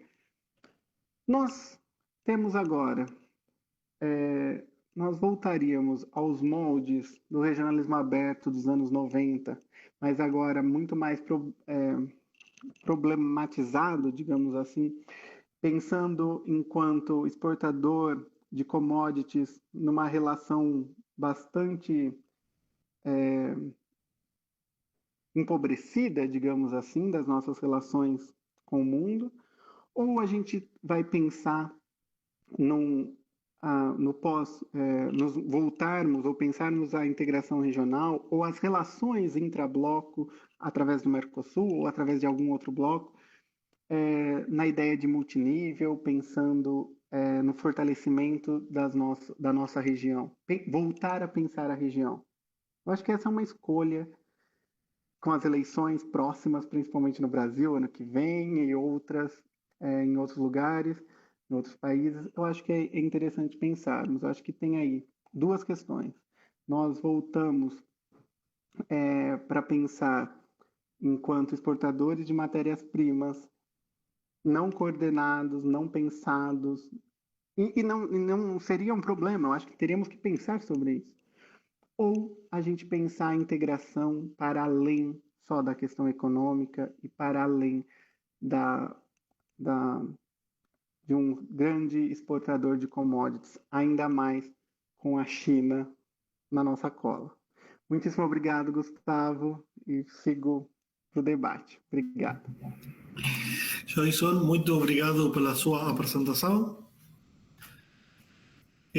Disculpamos a la profesora María Cecilia Míguez, que nos había avisado que tenía que retirarse, así que muchísimas gracias, Cecilia, por tu participación. Sí, nos había avisado la colega que tenía una actividad. Vamos así a hablar con nuestro colega de Paraguay. Él se llama Mario Paz Urbieta, es abogado por la UNA, especialista en cooperación e integración. Es actual becario en Ingeniería en Tecnopolítica, tiene un máster en Corea del Sur, es asesor en políticas y en TICS, es docente asistente en Derecho Internacional, Integración y Política Exterior y cofundador de Mander, que es esta organización sin fines de lucro que nos están acompañando desde Paraguay. Mario, bienvenido, muchas gracias. Buenas, nos quería confirmar que me escuchan bien porque estoy como usando un teléfono y una... Sí, te escuchamos, tengo bien, sí. Bueno, de que nada, disculpas por el fondo, estoy en una vía de becario como que tratando de acomodarme, acá está amaneciendo recién, así que entonces estamos como que tratando de acomodarme. Y bueno, muchísimas gracias por el espacio sobre todo y por la oportunidad de compartir con los colegas. Y bueno, para irme al punto, porque sé que el tiempo es algo súper importante, bueno, yo quería empezar esta pequeña lectura con una pregunta que es, y les juro que una pregunta totalmente sincera, no es una pregunta capciosa, es ¿de qué sirvió el Mercosur ante la pandemia? Yo creo una pregunta súper legítima que tenemos que hacernos, que hay que analizar con la mayor cantidad de datos posible, más allá de las lecturas que podamos darle, ¿no? Y bueno, yo parto, para responder a esta pregunta, parto de una cuestión que es, bueno, que el Mercosur, como sabemos y como probablemente nos sirva de mucho volver a mencionar, arrastra ciertos problemas sistémicos, o por lo menos ciertas dificultades o desafíos desde que existe prácticamente, ¿no? Sin entrar a discutir que, bueno, que el Mercosur hoy en día en realidad nunca fue un Mercosur, siempre decimos que una bandera imperfecta, etcétera, etcétera, más allá de que yo y creo que todos somos bastante mercosurianos, pero hay ciertas realidades que hay que entender, ¿no? Y bueno, la pandemia le vino mal a todo el mundo, eso es un punto clave, la pandemia le vino mal al occidente desarrollado, a Oriente, a África, a Asia, ¿no? Con ciertas diferencias y particularidades, obviamente, pero es una crisis con muchísimas dimensiones y más sumando a otras crisis que, como otros colegas mencionaron anteriormente, que se suman en este cóctel un poco explosivo que fue la pandemia finalmente, ¿no? Y aparte de eso, aparte de estas cuestiones un poco más sistémicas, más estructurales, más históricas, hay hubieron problemas particulares en los países del Mercosur, ¿no? Los plenos y los asociados, y particularmente en este momento, ¿no? Y por mencionar algunos, por ejemplo, el caso paraguayo, que es el mío, bueno, a Mario Abdo, que es el presidente actual, lo eligen en el 2018, en agosto, y ya en agosto de 2019 teníamos un impeachment. Imagínense, o sea, bueno, eso se desactiva, no pasa nada, ¿no? Pero ya fue una crisis gigante al empezar el periodo, un periodo de 5 años, ¿no? Y que tenía que ver con Itaipú, ¿no? Con una mala gestión de Itaipú, movimientos ciudadanos, ¿no? Que Itaipú, como conocemos en Sudamérica, es una cuestión ultra estratégica para Paraguay y para Brasil, muchísimo más probablemente. Que bueno, es un problema que ya empieza con una dimensión un poco, que no es una cuestión solamente interna, ¿no? Sino que parte de una cuestión ya bilateral y que no tiene que ver directamente con el Mercosur, pero sí con un socio muy importante. En Brasil, bueno, la tensión política, que apenas Bolsonaro llega de forma bastante popular, creo, pero bueno, empieza esa tensión ya al empezar la pandemia con gobernadores, bueno, esa tensión un poco política, así un poco a nivel interna, pero algo que me llamó mucho la atención en Brasil y que quiero mencionar es ese aire de negacionismo que había, ¿no? Esas marchas contra la pandemia, la gripeciña, como que un cierto negacionismo rondaba esa visión de la política pública que fue un poco extraño, ¿no? Pero yo creo que hay que mencionar. Y bueno, la crisis económica en Argentina, que se arrastra ya desde uno o varios periodos atrás. La cuestión de Venezuela, que no creo que hay que dar tantos comentarios, que es una situación ya sabida. Y la cuestión de Chile, que también sabemos que viene de diversas manifestaciones un tiempo atrás, ¿no? Esto para ubicarnos un poco en un periodo de 2019. ¿Hola? Mario, perdón que te interrumpa. ¿Vos vas a compartir pantalla? Recuerdo, no la estamos viendo, te aviso por las dudas. No, solo yo. Listo. Solo yo, sí, gracias. Bueno, y bueno, y con Bolivia, que también considero importante analizar un poco, bueno, la salida de Evo Morales, ¿no? Que se puede discutir un poco si fue para uno, se puede leer como un golpe de Estado a la paraguaya, con una salida legítima, necesaria, bueno, pero en fin, fue definitivamente un problema institucional y que compromete de forma muy seria la capacidad de respuesta de un país a una crisis como la que se estaba viniendo, ¿no? Y bueno, esto pasa en un periodo 2019, 2020, 2021, que fue una etapa previa a la pandemia, ¿no? Entonces, por un lado tenemos ciertos problemas sistémicos ya anteriores, ya prácticamente desde los inicios del Mercosur, y problemas un poco más puntuales en estos países, ¿no? Que son los mencioné. No mencioné Uruguay porque no encontré nada que sea muy relevante, creo. Me corregirán. En un tiempo específico también. Entonces tenemos una situación ahí. Y después tenemos como que esas rencillas un poco internas que sí tienen que ver un poco más con la pandemia ya. Y menciono el caso del canciller paraguayo, Tidia Acevedo, ya es el cuarto canciller que tenemos en este periodo solamente. Y que bueno, Tidia Acevedo lo que hace es, y estas son declaraciones textuales, no una lectura mía, se quejó el gobierno paraguayo por la falta de ayuda que se pudo recibir en Mercosur, que como mencionó una colega, no se gestionó en conjunto, cosa que permitíme soñar, yo creo que sí se pudo haber hecho. Y otros mecanismos también como COVAX, por ejemplo, que Paraguay fue uno de los que menos vacunas recibió, por un pago que sí se hizo, ¿no? Entonces son como que quejas ya hacia problemas hacia la cooperación en general, ¿no? Incluso, por ejemplo, Tidia Acevedo menciona que él había tenido una conversación con Felipe Solá, y que textualmente él menciona que le dijo, sí, probablemente te puedo ayudar con una cantidad de vacunas, pero si yo te doy vacunas en este momento, lo echan a Alberto Fernández. Lo echan. O sea, en términos políticos, la cuestión de la vacuna es una moneda de cambio fundamental, porque es una urgencia para los pueblos y tiene un peso político muy grande de quién recibís, quién te da, ¿no? Que es algo que en este momento es fundamental ahora que ya tenemos una serie de vacunas, ¿no? Y bueno, después de esto, quiero hablar un poco de las acciones concretas ya que se dieron dentro del Mercosur, ¿no? Primero, la más relevante creo que fue allá por marzo de 2020, hace un año, un poco más, que fue la declaración del presidente del Mercosur, ¿no? Que tenía que ver con mitigar y contener la cuestión del coronavirus, que son declaraciones un poco rimbombantes, ¿no? Un poco clásicas al estilo Mercosur, como que al estilo clásico reunión de presidentes en realidad, ¿no? Para ser un poco justos, ¿no?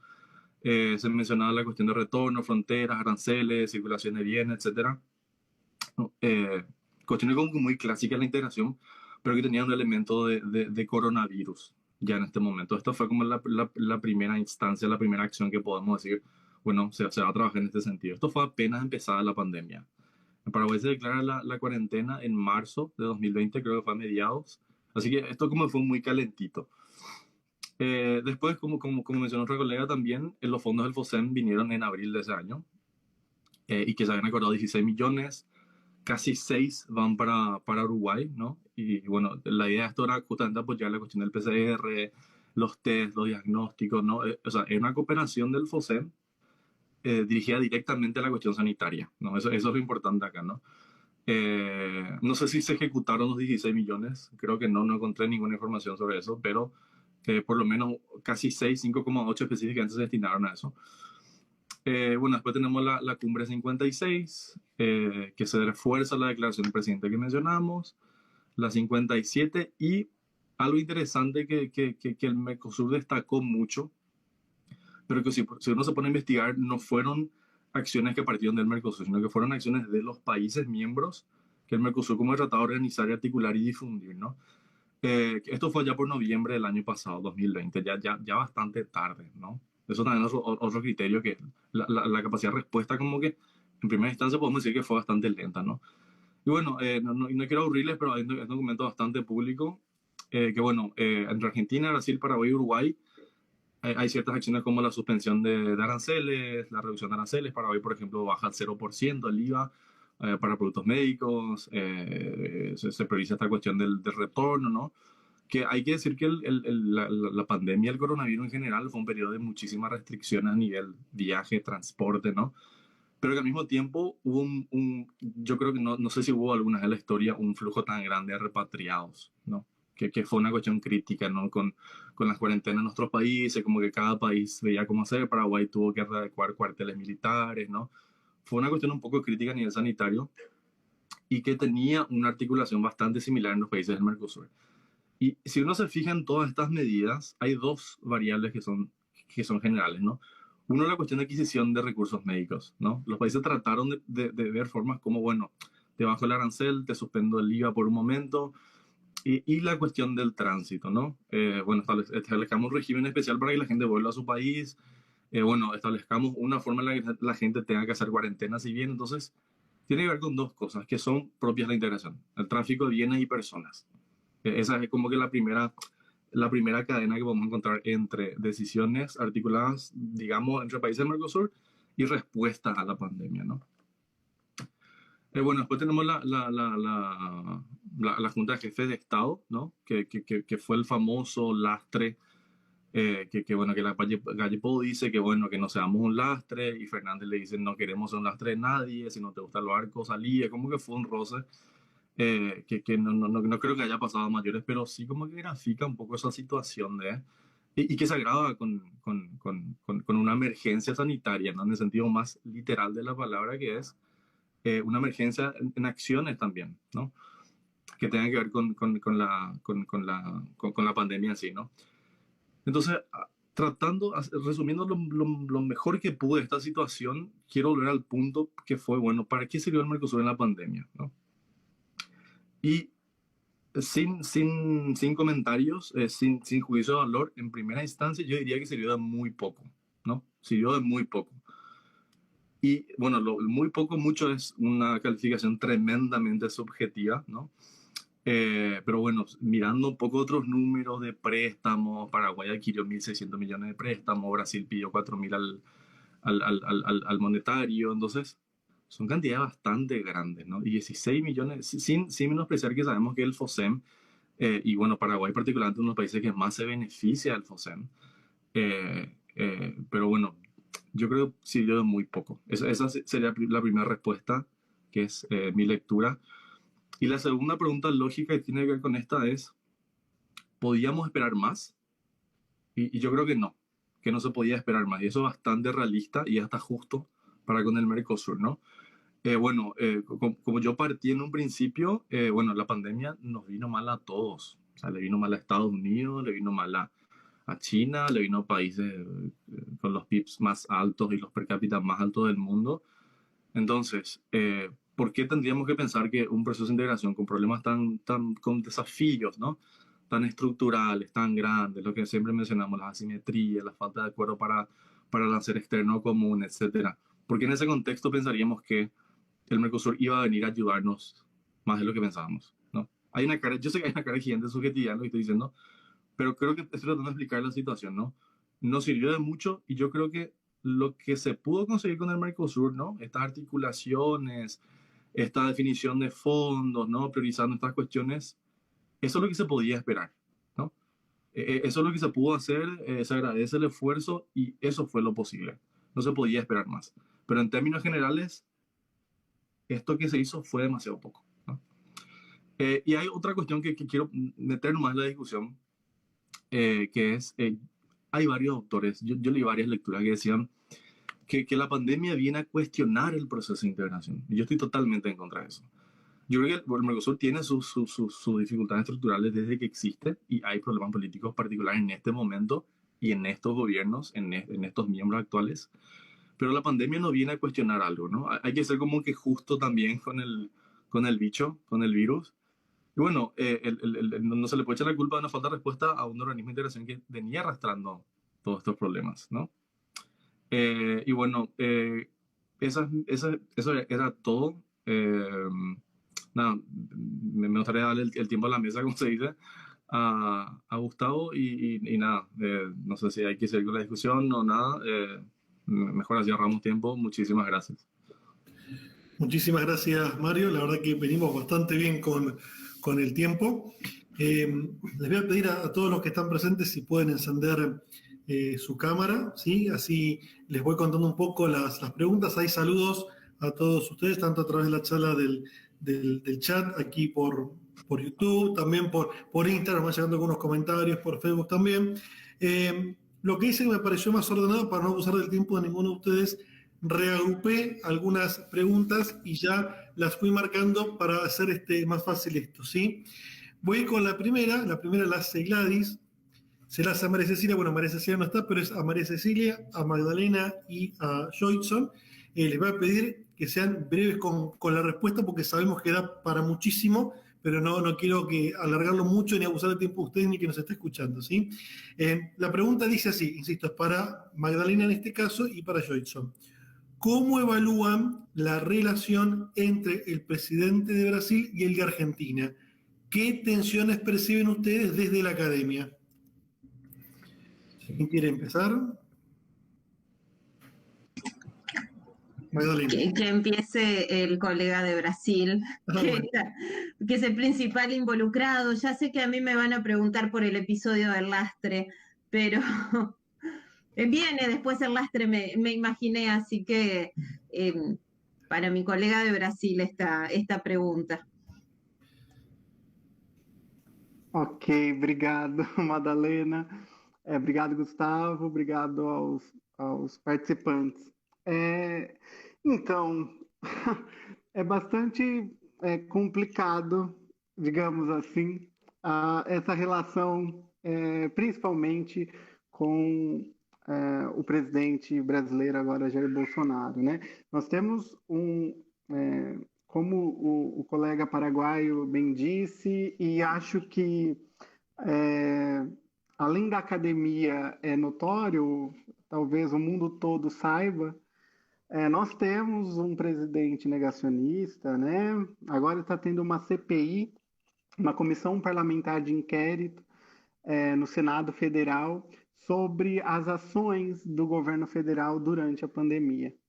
E está bastante tenso essas relações internas aqui e com todas essas questões do negacionismo, o tipo de políticas, ou o não tipo de políticas feitas, principalmente nesse momento de pandemia, isso pensando internamente. Já com respondendo à pergunta, né, e pensando sobre a relação com o presidente Alberto Fernandes, o presidente brasileiro ele tem uma relação bastante desbocada, digamos assim, bastante não pensada, não planejada para pensar as relações internacionais brasileiras e principalmente com o nosso principal parceiro e aliado dos últimos 20 anos, que é a Argentina. Parece que o presidente brasileiro, muitas vezes, ele é saudosista à ditadura militar brasileira, ele lembra, talvez, ou o tipo de relação que ele se propõe, não só com o presidente argentino, mas com outros da região e do mundo, é algo sempre reativo. No caso do Alberto Fernandes, ele que, desde o início da campanha, ele já sinalizava só por uma questão ideológica. Então, para além dos interesses nacionais, pelo menos discursivamente, ele age. Ofendeu o presidente argentino, já ofendeu alguns outros presidentes. O próprio ministro da Economia, logo quando ele assume, o ministro brasileiro, fala que não tem tempo para o Mercosul, isso em 2019, e pensando no dos principais parceiros comerciais, tirando a China, obviamente, mas na região que sempre foi a Argentina, né? Principalmente depois da década de 90. Então, me parece, eu tenho bastante dificuldade em responder essa pergunta do ponto de vista muito mais técnico ou... desculpa, caiu até o meu celular, até caiu. Mas temos problemas bastante graves e nossos chanceleres, o anterior, o primeiro, o Ernesto Araújo, ele também negacionista, falando em tempos de pandemia, muito alinhado com o discurso do Trump e do Modi da Índia. Na verdade, os discursos mais conservadores, mas não é um tipo comum, talvez, de conservadorismo, né? Talvez muito mais midiático e muito mais preocupado com seus apoiadores. No Brasil, parece que estamos em época de eleição, em corrida eleitoral, desde quando o atual presidente Jair Bolsonaro assumiu o poder. Então, as políticas públicas internas e principalmente externas estão aquém do que um dia a própria Constituição brasileira, no seu artigo 4º, pensa sobre integração regional. Então, temos problemas muito sérios e com o Bolsonaro, na verdade, agora com a CPI e com mais de 420 mil mortes no Brasil, por conta de negacionismo, pela não compra de vacinas, por ofensas à China, o principal exportador do IFA, que é o produto para fazer as vacinas, produzir aqui no Instituto Butantan e na Fiocruz, desgastes, discursos. muito parecidos com o que ele fez com o presidente argentino. Mas nesse momento de pandemia, ainda mais com o nosso o principal fornecedor mundial do IFA, das vacinas. Então temos aí um problema para além da diplomacia, né? Temos um problema de pensar política pública, de formulação de políticas públicas. Estamos bastante encrencados, digamos assim. Mas espero que logo, pronto, isso possa ser modificado. Acredito que seja isso. É que eu tenho um esforço meu, de verdade, desculpem, para ser o mais técnico, se é que é possível falar isso nesse momento. Mas obrigado, e estou à disposição. Obrigado. Magdalena, no sé si querés hacer algún comentario. No, puntualmente sobre ese tema, ¿no? Creo que el enfrentamiento más importante que tenemos en el Mercosur, por llamarlo de alguna manera enfrentamiento, también habría que ver qué palabras usamos. La disputa más grande que tenemos en el Mercosur es desde la óptica. Bueno, ya guardé la cámara, desde dónde sacamos la foto, justamente. Y las características personales, sin duda que afectan. No soy politóloga ni psicóloga como para explicarlo, pero creo que hoy la disputa es estratégica, es geopolítica, tiene que ver con, como decía, con la óptica, con cómo vemos el Mercosur y en función de eso, cómo entendemos que debemos coordinar o no, que también es una decisión, nuestras políticas públicas. Muy clara.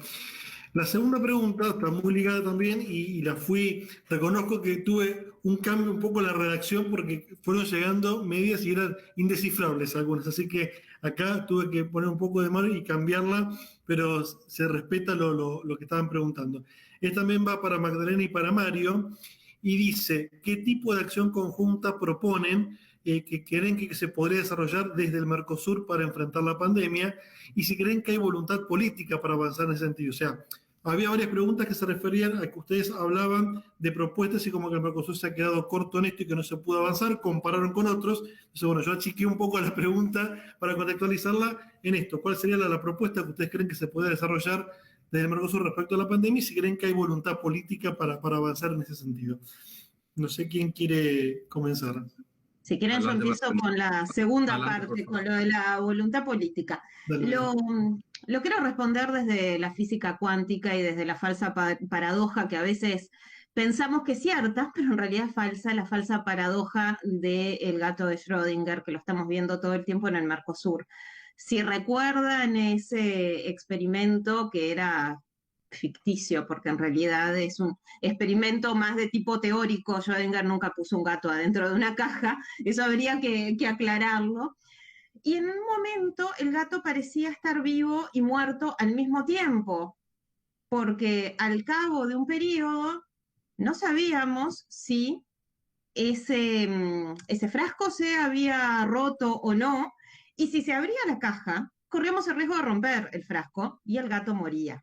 Entonces no sabíamos si estaba vivo o muerto y potencialmente podía estar vivo y muerto.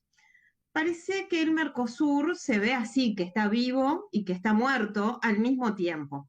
Y de hecho los discursos, incluso desde la academia, también van en esa línea. Pero desde hace 2 años, desde la física cuántica, se puede salvar al gato, porque se sabe en qué momentos intervenir para que el gato viva o para que el gato muera definitivamente, ¿sí? En el Mercosur esto pasó desde el primer día por la regla del consenso. Son los estados los que deciden, bueno, si el gato o el Mercosur continúa vivo y con qué características. Por eso es que yo mencionaba que no coordinar acciones, que también es una opción, es parte de lo que se negocia en el Mercosur y es parte de lo que se negocia entre vecinos que son dirigidos por líderes con personalidades muy diferentes y de nuevo con visiones muy diferentes. Voy a la primera parte muy corto porque yo creo que, y esta es una opinión personal, creo que el hecho de haber transparentado las medidas, transparentado y sistematizado, porque colocarlas en una página web no es solo transparentar, es sistematizar, están todas juntas, yo las puedo encontrar. Si soy importador de determinado producto, puedo encontrar las medidas que tomaron los estados unilateralmente, pero las puedo encontrar juntas. Se sistematizó y se transparentaron las medidas tomadas unilateralmente por parte de los estados, sean de tipo arancelario o no arancelario, y esto me parece fundamental. Hay información. Justamente desde la academia, una de las quejas constantes que tenemos es la falta de transparencia y la falta de información, y ahora la tenemos, esa información. ¿Se podría haber hecho más? Sí, sin duda. Creo que la principal medida que se podría haber tomado es la compra conjunta de vacunas e iniciar un esquema de vacunación juntos. Voy al caso de Uruguay principalmente, la frontera con Brasil está en rojo, estuvo y está en rojo constantemente. Bueno, eso demuestra que las acciones conjuntas hubieran sido necesarias y creo que las mejores acciones se hubieran dado en esa negociación con empresas transnacionales, que no es sencillo de negociar, y ahora la siguiente negociación, que primero tiene que ser interna y después a nivel internacional, es qué posición vamos a tomar para junio, cuando se vuelva a reunir el Consejo vinculado al TRIPS y se vote el tema de nuevo, la liberalización de las patentes, que también se requiere consenso en la Organización Mundial del Comercio, por eso lo de votar no es exactamente así, pero bueno, se vuelva a discutir el tema. Eso es lo que se viene, creo que es lo próximo y hay que decidirlo ya. Brasil está en contra de la liberalización de las patentes. Argentina está a favor, Paraguay y Uruguay todavía no hay información clara al respecto. Muchas gracias, Magdalena. Mario, te escuchamos. Ahí. Bueno, hay una cuestión que no mencioné, pero que creo que es interesante también, que fue una declaración del BID que lanzó, no me acuerdo cuándo, creo que fue a final de 2020, pero había una mención explícita a un pedido de los 4 países del Mercosur. No menciona que fue un pedido del Mercosur como algunas de las instancias, pero los 4 países hacían un pedido explícito de ampliar una línea presupuestaria. El BID responde diciendo que se podían reprogramar estos créditos hasta 1.500 millones, ¿no? No sé qué pasó de eso. Paraguay sí adquirió, fueron como 1.600 millones en total. Ahora creo que se está negociando otro paquete. Pero son cantidades gigantes, son cantidades muy grandes, son muy monstruosas la cantidad, ¿verdad? Y uno de las principales, no diría que es un objetivo, pero una de las grandes ventajas de moverse en bloque para afuera es justamente que pesas más afuera si estás entre varios. Y justamente yendo a la mano de lo que mencionó la colega, la cuestión de adquisición de vacunas, adquirir una vacuna es mucho más difícil que adquirir préstamos. Es mucho más difícil por 2 cosas, porque estas, digamos, estas entidades, instituciones, no digo compañías porque hay como un problema ahí, pero negocian por 2 cosas, o te priorizan teniendo en cuenta 2 cosas. 1, con qué anticipación pidas y reserves eso, y segundo, el precio que pagues, porque no todos pagaron el mismo precio. Y hay cuestiones muy interesantes, por ejemplo, Israel pagó creo que casi $30 por vacuna, que es una cantidad gigantesca comparando con lo que pagaron otros países. Y hoy Israel, si no es el 100, creo que está por el 80, un poquito más, casi 90, de toda la inmunización de su población, ¿no? Porque los tipos se movieron antes y pagaron antes, ¿no? Es un caso que no comparo con Mercosur, pero el Mercosur pudo haber negociado en conjunto para adquirir esto, ¿no? Y diría también la cuestión de préstamos, que fue una cuestión, que hay un antecedente de juntémonos y pidamos más fondos, pero justamente las movilizaciones que hubieron en Paraguay, que fue en Paraguay, capaz saben que hubo un marzo paraguayo en los 90 con decesos trágicos y todo eso. Y este año en Paraguay hubo un hashtag, hubo un día en el que la gente decía, yo estoy para el marzo paraguayo.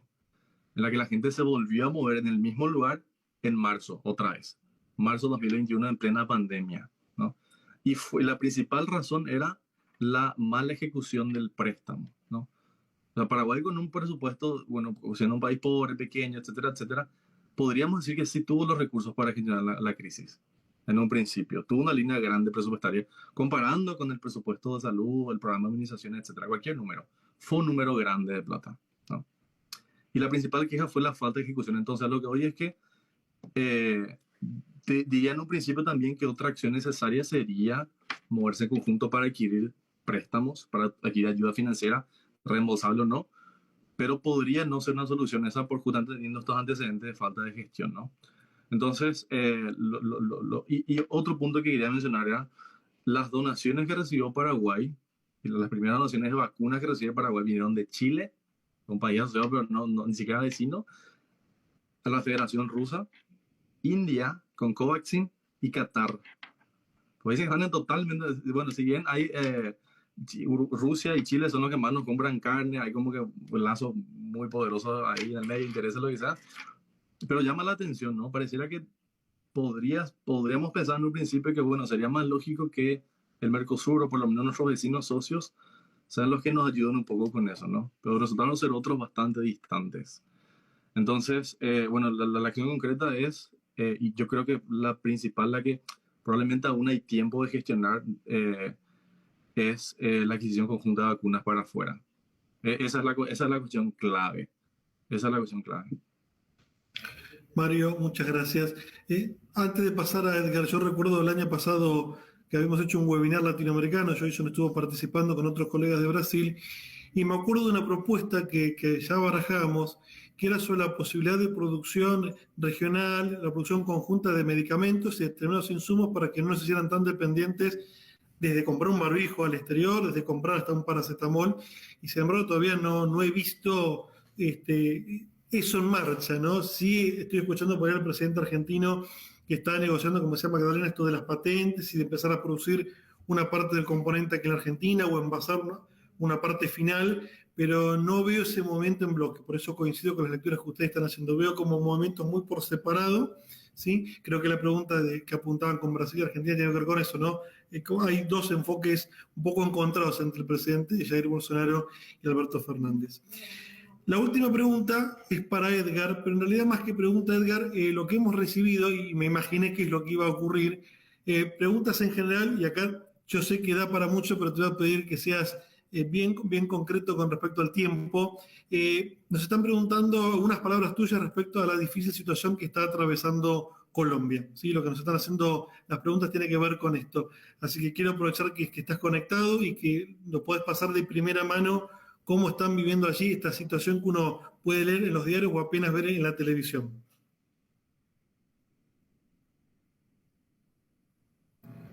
Sí, Gustavo, yo creo que todos ustedes han visto la situación que sucede en Colombia. Es, dependiendo del medio de comunicación, pues la versión es diferente. Lamentablemente los medios de comunicación en Colombia, pues pertenecen a grupos económicos, ¿cierto? El mejor periódico de Colombia es El Tiempo y pertenece al Grupo Aval de Luis Carlos Sarmiento Angulo. RCN pertenece a la organización Ardila Luli. Caracol pertenece a la organización Santo Domingo. Es decir, cada medio principal de Colombia pertenece a un grupo económico, a uno de los 5 grupos económicos.